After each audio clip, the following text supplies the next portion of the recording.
Cette semaine dans Futura Récap, une découverte souterraine pourrait permettre de trouver la vie sur Mars. L'histoire du jour où la Méditerranée a failli disparaître, la raison pour laquelle il ne faut pas rester trop longtemps assis aux toilettes, le record de la Chine avec sa machine à hypergravité et une grand-mère qui fait tourner en bourrique les arnaqueurs téléphoniques. Bonjour à tous et à toutes, je suis Mélissa Lepoureau et voici les 5 actus de la semaine qu'il ne fallait pas rater.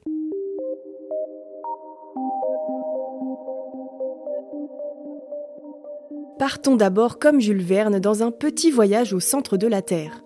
Les éruptions volcaniques qui ont construit l'île de Lanzarote dans l'archipel des Canaries ont formé de grands tunnels qui serpentent aujourd'hui sur des kilomètres sous la Terre. D'ailleurs, certains tunnels sont tellement larges qu'ils sont parfois utilisés comme salles de concert. Mais ce n'est pas pour écouter de la musique ou pour faire une petite balade qu'une équipe de chercheurs s'est aventurée dans ce dédale souterrain bien mystérieux. Le but était en fait d'étudier sa minéralogie, mais aussi les éventuels organismes qui pourraient s'y trouver.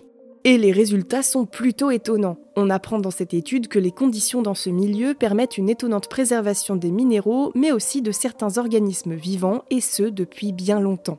Et c'est exactement ce type de preuve que les chercheurs espèrent trouver sur Mars. On sait que la planète rouge abrite elle aussi de nombreux tunnels de lave, donc il est probable qu'ils soient très similaires à ceux observés sur Terre et qu'ils permettraient ainsi la vie de certains micro-organismes. En plus, ces tunnels offrent un environnement particulièrement stable et protecteur face aux températures extrêmes, mais aussi face aux radiations solaires. Et oui, sur Mars, il n'y a pas d'atmosphère, donc ces radiations nocives peuvent atteindre le sol, ce qui pose problème pour la préservation de la matière organique en surface, mais pas en profondeur. Les résultats de cette nouvelle étude pourraient donc encourager les futures recherches sur Mars à s'orienter vers ces tunnels de lave. Affaire à suivre. Dans les années 1970, des forages en Méditerranée ont révélé d'énormes dépôts de sel qui se seraient formés entre 5,97 et 5,33 millions d'années. Ces dépôts indiquent qu'il y aurait eu une crise hydrologique majeure à la fin du Miocène, avec une forte concentration saline due à la séparation de la Méditerranée et de l'Atlantique. Cette isolation, liée au mouvement tectonique de l'Afrique vers le nord, a entraîné une évaporation massive et une chute drastique du niveau marin en Méditerranée. Des chercheurs ont utilisé les isotopes du chlore pour modéliser la baisse du niveau d'eau et on estime qu'en seulement 10 millions d'années, elle aurait ainsi perdu 70% de son volume global et par endroits, la baisse aurait pu atteindre 2,1 km. Mais je vous rassure, même si vous le savez déjà, le bassin s'est rapidement re-rempli il y a 5,33 millions d'années, après une rupture du seuil de Gibraltar, ce qui a permis un déversement soudain de l'Atlantique.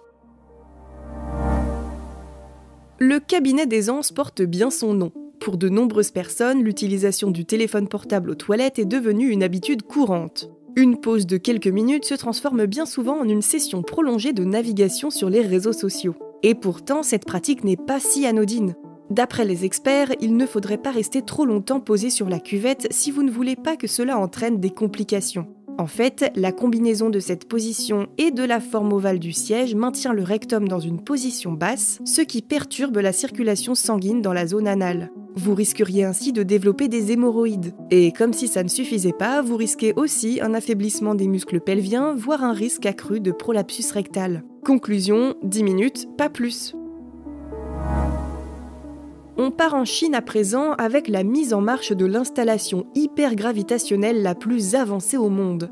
Elle devrait permettre l'étude de phénomènes comme la création des montagnes ou l'effondrement des barrages. La construction du site a démarré en 2020 et devrait compter 3 centrifugeuses gravitationnelles principales à terme.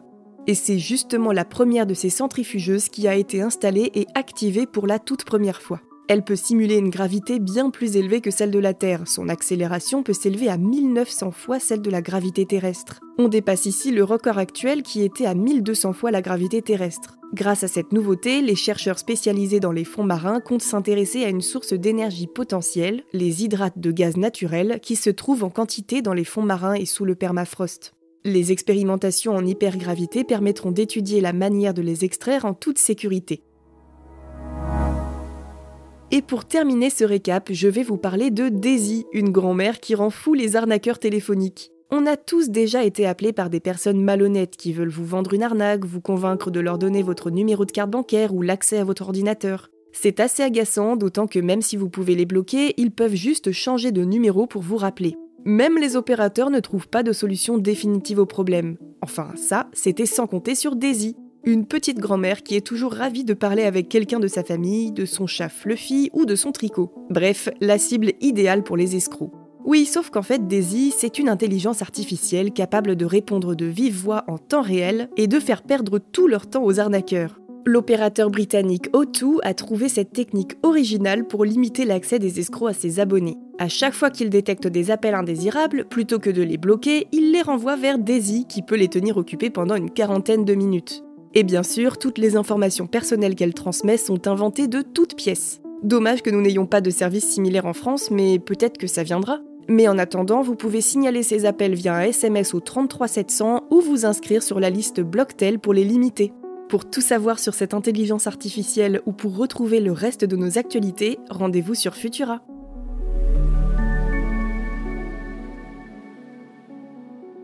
C'est tout pour cette semaine. Si vous nous écoutez sur les apps audio, pensez à vous abonner pour nous retrouver toutes les semaines et à nous laisser une note et un commentaire.